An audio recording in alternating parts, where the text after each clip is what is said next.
철학자 사르트르의 타인은 지옥이다 라는 말처럼 살다 보면 최악의 관계를 많이 만나게 되죠. 근데 인간관계의 괴로운 경험은 이 대처만 잘해도 인간력을 높이는 최고의 기회가 됩니다. 여기서 인간력은 사람을 얻는 힘인데요. 반대로 대처를 잘못할 경우 스스로를 외로움의 나락으로 떨어뜨리기도 하죠. 그럼 그 갈림길은 대체 뭘까요? 바로 인간관계를 대처할 때의 마음가짐이에요. 매일 일에서 또는 일상생활에서 인간관계 문제와 직면했을 때 실천할 수 있는 마음 습관이죠. 이 마음 습관은 총 7가지가 있는데요. 빠르게 알아볼게요. 먼저 첫 번째는 자신이 미숙한 존재임을 인정한다. 한 정신과 의사가 수많은 사람들을 상담하고 내린 결론이 진짜 인간은 별로다 라고 했어요. 저 역시 계속 1:1 컨설팅 상담을 하면서 진짜 완벽한 사람은 없구나 라는 걸 많이 느껴요. 이처럼 우리 인간은 정말 미숙한 존재입니다. 나도 그렇고 너도 그렇다. 이걸 먼저 받아들여야 돼요. 그럼 인간에 대한 접근이 조금은 수월합니다. 예를 들면 부하 직원 교육에 어려움을 겪고 있는 중간관리자에게 한 기자가 고충을 물어보자 그는 이렇게 대답을 합니다.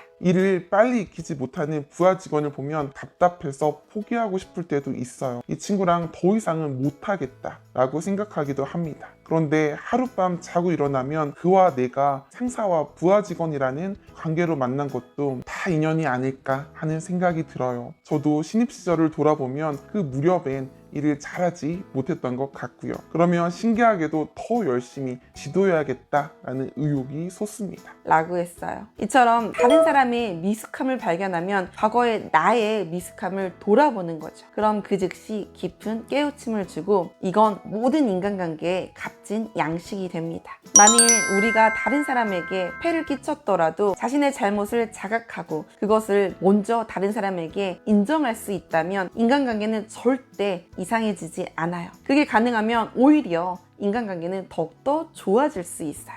왜냐면 인간관계가 이상해질 때는 반드시 서로가 상대에게 잘못이 있다, 나는 잘못이 없다 라고 생각하기 때문이죠. 즉 갈등이 생기면 나의 미숙함을 먼저 돌아보고 잘못을 해도 내가 먼저 상대에게 잘못을 인정할 수 있다면 관계는 무조건 향상됩니다. 사람은 죽는 순간까지 수양을 한다고 해요. 계속 스스로를 연마해 가죠. 연마는 시간을 오래 두고 꾸준히 갈고 닦음을 뜻하는데요. 예를 들어 옥을 한번 떠올려 볼게요. 옥을 갈고 닦으면 흠집이 사라지고 눈부신 빛이 서서히 뿜어져 나와요. 사람도 마찬가지인데요. 연마하기 전 티끌이 많죠. 그러나 계속 갈고 닦으면 미숙함은 점점 사라지고 한 인간으로서 눈부신 빛을 발하게 됩니다. 그리고 그 빛은 그냥 빛으로 끝나지 않고 주변의 사람들을 매료시켜 사람들을 모이게 하죠.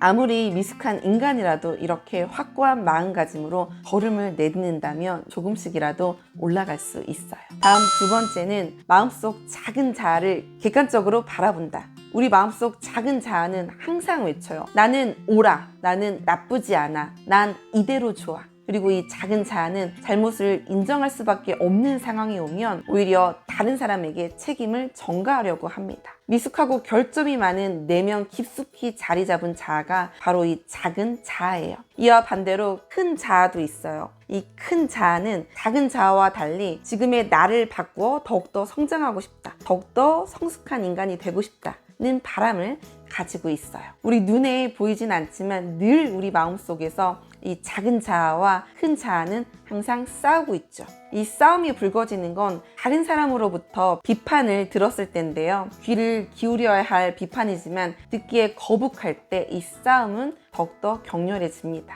이를 잘 보여주는 게 바로 이 이야기인데요. 한 대기업 경영자는 임원과의 합숙에서 임원 전원에게 자신의 문제점을 지적해달라고 했어요. 한 임원이 솔직하게 조목조목 의견을 말했죠. 그러자 경영자는 웃으며 이렇게 말을 합니다. 우와, 정말 전곡을 콕콕 찌르는 말만 하시는데요. 마치 얼음물로 샤워한 느낌입니다. 눈이 번뜩 뜨였어요. 라고요. 와, 정말 대단하죠. 이 경영자는 비판을 정면으로 받아들였어요. 억지로 겸허함을 가장하고 있는 모습이 아니라 경영자로서 성장에 가려는 큰 자아가 승리한 모습이죠. 물론 지적당한 순간에는 마음속에서 작은 자아가 움직였지만 그 즉시 경영자로서 성장하려면 마음을 비우고 받아들여야 한다는 큰 자아가 더 큰 목소리를 내며 앞으로 나왔던 거예요. 만일 우리에게도 이런 상황이 오면 어떻게 할까요? 경영자처럼 유연하게 대처하면 좋겠지만 그게 잘 안 되면 또 다른 방법이 있어요. 그건 바로 그냥 그저 조용히 바라보는 거예요. 아, 지금 내 마음에서 분노가 일어나고 있구나 라며 조용히 바라보는 거예요. 이렇게 그저 있는 그대로 받아들이는 게 가능하다면 신기하게도 오히려 마음속 분노가 조금씩 가라앉는 걸 확인할 수 있어요. 실제 대부분 인간관계로 괴로운 건 상대에 대한 부정적인 생각이 계속 꼬리에 꼬리를 물어 스스로를 괴롭히는 경우가 많거든요. 그러니 그럴 땐 이렇게 내 감정을 객관적으로 바라보고 상대에 대한 부정적인 감정은 이건 사실이 아니라 그냥 내 생각일 뿐이야 라고 받아들이는 거예요. 그럼 더 이상 괴롭지 않아요. 다음 세 번째는 상대방의 결점을 개성으로 바라본다. 이거는 제가 진짜 할 말이 많은데요. 지금까지 제가 살면서 이렇게 인간관계에 대한 갈등으로 고생한 적이 있을까? 라는 생각이 들 정도로 정말 답답하고 힘들었던 적이 있어요. 언제였냐면 제가 예전에 정말 예뻐했던 후임이 있었는데 그 후임과 제가 함께 결혼 준비를 하게 됐어요. 어느 날 대표님이 결혼 준비 잘 돼가? 라고 해서 아, 네, 엄마가 저 시집갈 때 가져가라고 그동안 여기저기 받은 선물이랑 사은품 등을 많이 모아놓으셔서 그게 꽤 보탬이 되네요 라고 했더니 갑자기 후임이 와, 그래요? 저희 엄마는 그런 거 다 못 쓰는 거라고 다 갖다 버리는데 진짜 대단하세요. 라고 하는 거예요. 그래서 정말 띵 했던 적이 있고요. 또 한 번은 신혼집은 구했냐고 해서 시댁이랑 같은 아파트로 구했다고 했더니 와, 실장님 정말 대단하세요. 저희 엄마는 제가 시댁이랑 같은 아파트 산다고 하면 다리 몽둥이 부셔버릴 거예요. 라고 하는 거예요. 그래서 정말 여러 번 멘붕이 왔어요. 왜냐면 상대가 상사라면 조금이라도 서운하다고 어떻게든 표현을 해볼 텐데 저보다 어린 후임이니까 어떻게 표현을 하든 속 좁게 보일까봐 말을 더 못하겠더라고요. 그래서 그때 너무 괴로워서 법륜 스님 강의 듣고 장경동 목사님 책 보고 그러면서 괴로움을 달랬는데 하루는 후임이 저한테 고민이 있다고 하더라고요. 그래서 들어보니 친구들이랑 친구 신혼집을 갔는데 친구네 집이 너무 오래돼서 주차장도 무섭고 그래서 다른 친구한테 여기 꼭 귀신 나올 것 같아 라고 말을 했더니 그 친구들이 후임에게 너 행여 땡땡이한테는 그런 말 하지 말라고 흰잔을 줬다고 해서 그래서 너무 속상했다고 그 이야기를 하는데 와, 저는 그 얘기를 듣고 정말 기분이 좋아졌어요. 왜냐면 즉시 드는 생각이 아, 얘는 원래 이런 애구나. 그냥 이렇게 숨김없이 말해야 직성이 풀리는 솔직한 애. 참 영혼이 맑은 애구나. 나한테 어떤 나쁜 의도가 있어서 그런 게 아니구나 라는 생각이 들면서 가슴속 깊이 있었던 응어리가 싹 풀리는 기분이 들었어요. 그리고 바로 편해졌어요. 그러면서 드는 생각이 그동안 이 후임의 솔직한 성격 때문에 제가 참 편했거든요. 강사라는 직업 특성상 한여름에도 긴팔 정장에 팬티 스타킹까지 입고 머리는 무조건 올림머리를 했어야 됐는데 후임의 솔직한 성격 때문에 강의 없을 땐 편한 캐주얼을 입게 되고 머리도 편하게 풀 수 있는 시스템이 적용됐던 게 떠오르더라고요. 이처럼 상대방의 결점을 개성으로 바라보면 아무리 미운 상대라도 즉시 예쁘게 볼 수 있어요. 다른 예시를 들어보면 그녀는 일처리가 야무져서 함께 일하면 도움이 많이 돼요. 이거랑 그녀는 성격이 급해 일을 시키면 왠지 마음이 놓이지 않아요. 이건 결국 같은 말이에요. 누가 보느냐에 따라 또는 어떻게 보느냐에 따라 달라지는 거죠. 이것도 마찬가지인데 그는 다양한 점을 고려해서 일을 처리하는 신중한 성격이라 무슨 일을 맡겨도 안심이 돼요. 이거랑 그는 너무 생각이 많아요. 느긋하고 여유로워서 일하는 속도가 다른 사람보다 느려요.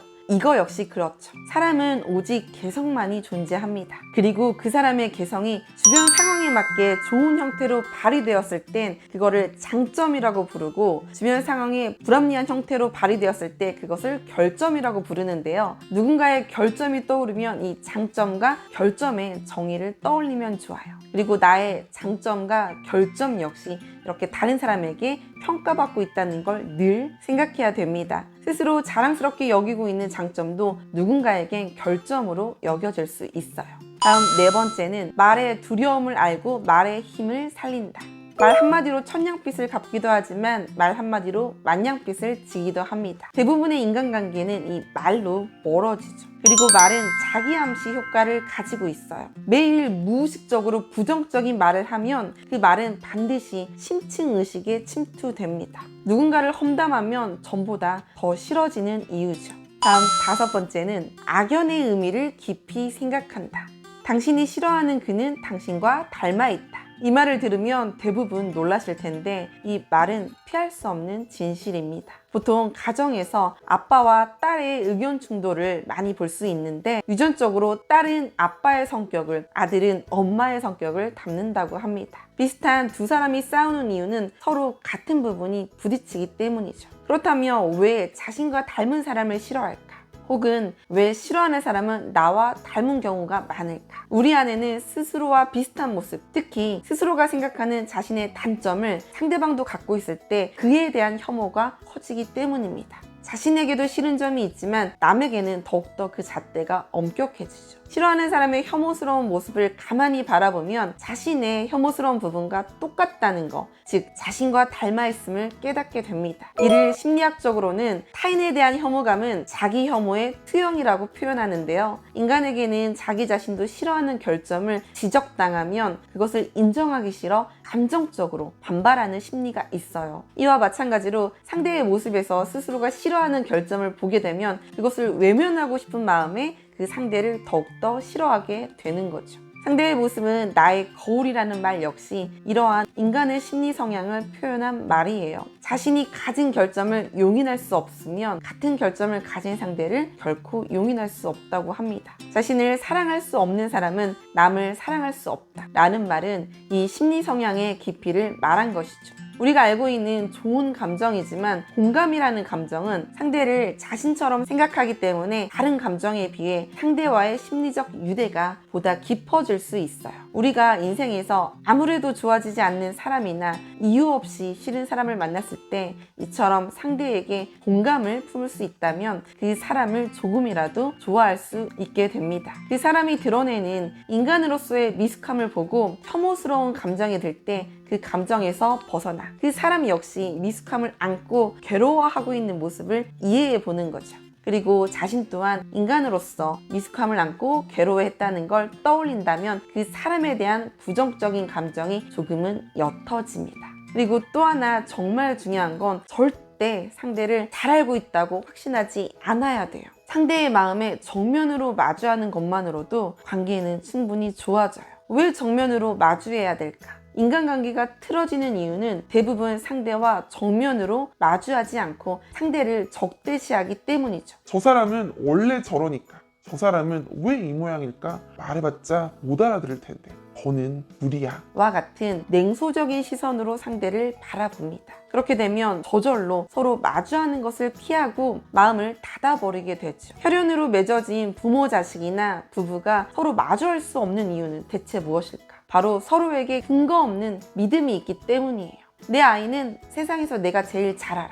아빠는 맨날 얼굴 보고 있으니까 서로 모르는 게 없어. 부부니까 내 아내에 대해선 당연히 내가 다 알지. 남편에 관한 거라곤 세심한 버릇까지 꿰뚫고 있다고. 하지만 현실에서는 부모의 자식이라고 해도 부부라고 해도 서로 독립된 하나의 인격이에요. 아무리 긴 세월을 함께 해도 서로의 마음까지 속속들이 다 알 수는 없죠. 그럼에도 불구하고 서로를 잘 알고 있다고 믿고 자신의 그 제멋대로의 믿음으로 상대를 봅니다. 이것이 가정 내 인간관계에서 상대를 정면으로 마주할 수 없는 이유죠. 부모 자식 사이라도 부부 사이라도 가정 내 인간관계가 이상해졌을 때는 무엇보다 먼저 상대를 잘 알고 있다는 근거 없는 믿음부터 버려야 됩니다. 그리고 상대를 한 사람의 독립된 인격으로 마주하고 상대의 목소리에 귀를 기울여야 돼요. 그렇게만 해도 관계가 조금은 개선이 돼요. 실제 제가 이걸 아주 뼈저리게 느꼈는데요. 얼마 전에 아빠 생신이라 가족들끼리 모였어요. 술을 한잔하면서 옛날 이야기를 나누던 중 오해가 생겨 서로 목소리가 커지게 됩니다. 그리고 이날 제가 40년 만에 아빠에 대한 새로운 사실을 알게 돼요. 그게 뭐냐면 저희 아빠는 평소 말씀하실 때 조곤조곤 천천히 말씀하시는 편이세요. 근데 저희는 아빠를 그 누구보다 잘 안다는 생각에 아빠의 말을 자꾸 중간에 자르고 반대 의견을 계속 말하며 아빠의 말을 끝까지 듣지 않았어요. 그러니 더욱더 서로의 목소리가 커지고 불통이 되게 됩니다. 답답했던 아빠가 왜 너희는 내 말을 끝까지 듣지를 않아? 너희가 자꾸 이렇게 말을 안 들어주니 내가 어느새 점점 입을 닫게 되었어. 라고 말씀을 하셨고, 그때 처음 알았어요. 그 누구보다 경청의 중요성을 잘 알고 있는 제가 아빠가 크게 화내는 모습만을 기억하고 아빠가 화를 내기 전에 아빠를 설득하고 이 불통을 재빨리 소통으로 바꿔야 된다는 책임감에 꽂혀서 정작 아빠의 말을 듣지 않은 거죠. 이걸 제 여동생 룸메이트가 저희 집에 놀러 왔다가 여동생에게 이야기를 했다고 하더라고요. 왜 다들 아빠 말을 끝까지 안 들어? 라고요. 정말 그 말을 듣고 큰 충격을 받았어요. 이렇게 다른 사람 눈에 쉽게 보이는 걸 왜 우린 그동안 몰랐던 걸까? 라는 생각이 들면서 정말 허무하더라고요. 그때 모든 가족들이 서로 약속을 하게 됐어요. 앞으로는 절대 다른 사람의 말이 끝날 때까지 중간에 끼어들지 말고 참을성 있게 끝까지 기다리자 라고요. 그래서 전보단 훨씬 더 관계가 좋아졌어요.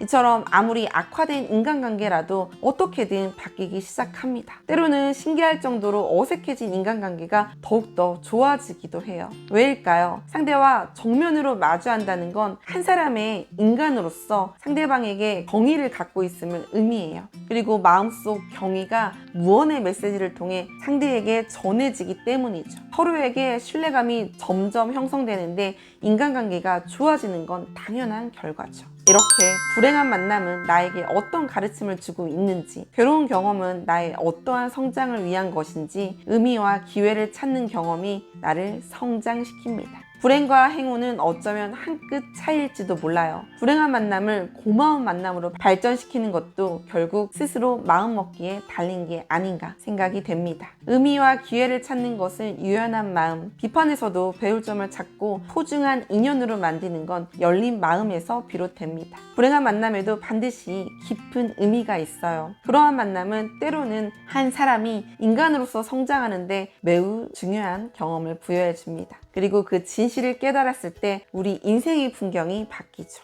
거친 숫돌이라는 말이 있어요. 지금 당장은 나를 정말 힘들게 하는 사람이지만 돌이켜보면 내게 거친 숫돌이 되는 경우, 뾰족뾰족 모난 나를 거친 숫돌이 매일 갈아줘서 매끈매끈해지고 다듬어집니다. 그래서 악연도 소중히 여겨야 하는 거죠. 우리는 100년도 채우지 못하는 인생을 살아가고 있으며 누구나 그 한순간에 인생을 달려가기 위해 노력해요. 인생에서 만남이란 인생이 바뀌는 기적의 순간이라고 볼 수 있어요. 그러니 어느 만남도 소홀하게 여길 수 없죠. 성장을 위해 만남의 의미를 생각하는 것이 무엇보다 중요합니다. 이 만남은 나를 어떻게 이끌고 있는가? 이 만남은 나에게 무엇을 가르쳐주고 있는가? 이 만남은 나에게 무엇을 배우라고 말하고 있는가? 그 의미를 생각하면 괴로운 경험을 성장으로 이어나가게 됩니다. 다음 6번째는 먼저 말을 걸고 눈을 맞춘다. 용기 내에 솔직하게 먼저 다가가면 상대방과 더 깊이 이어집니다. 거울 속에 있는 나도 내가 먼저 웃어야 따라 웃는 것처럼 상대 역시 내가 먼저 말을 걸고 눈을 맞춰야 나를 볼 수 있어요. 다음 7번째는 멀어져도 영원히 인연을 끊지 않는다. 인간관계가 서툰 사람이란 타인과 부딪히는 사람이 아니에요. 타인과 부딪힌 다음 화해하지 못하는 사람이며 타인과 부딪힌 다음 화해의 여지를 남기지 않는 사람입니다. 굳이 적을 만들 필요는 없죠. 세상에 화해하지 못할 일은 없어요. 마지막으로 좋은 사람을 만나고 싶으면 간단한 준비물이 있다고 합니다. 그건 바로 좋은 나. 앞으로 더욱더 좋은 내가 되어 진짜 내 사람, 좋은 사람만 만나시길 응원할게요. 영상이 도움이 되셨으면 구독과 좋아요 눌러주세요.